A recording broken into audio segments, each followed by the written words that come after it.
कोल्हापूर जिल्ह्यात एकूण 52,000 तर शहरात 3,000 दिव्यांग आहेत. या दिव्यांगांपर्यंत शासनाच्या अनेक योजना पोहोचाव्यात, कोणताही दिव्यांग शासकीय योजनांपासून वंचित राहू नये यासाठी कोल्हापूर जिल्ह्यातील 21 दिव्यांग संघटनांनी एकत्र येत कोल्हापूर जिल्हा आणि शहर दिव्यांग कृती समितीची स्थापना केल्याची माहिती कोल्हापूर जिल्हा आणि शहर दिव्यांग कृती समितीचे अध्यक्ष संजय सिंह जाधव यांनी दिली.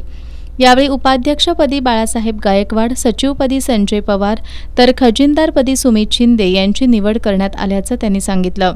या पत्रकार बैठकीला समितीचे सदस्य संजय आडके, उत्तम चौगले, विकास चौगले, संतोष रांजगणे, कमलेश कराळे, संदीप पाटील यांच्यासह दिव्यांग बांधव उपस्थित होते. दरम्यान उपमुख्यमंत्री अजित पवार यांच्या उपस्थितीत झालेल्या दिव्यांगांच्या एका बैठकीत अजित पवार यांनी दिव्यांगांबाबत अशोभनीय वक्तव्य केल्याप्रकरणी आज दसरा चौकात सर्व दिव्यांगांनी एकत्र येत उपमुख्यमंत्री अजित पवार यांच्या विरोधात घोषणाबाजी देत त्यांचा निषेध केला.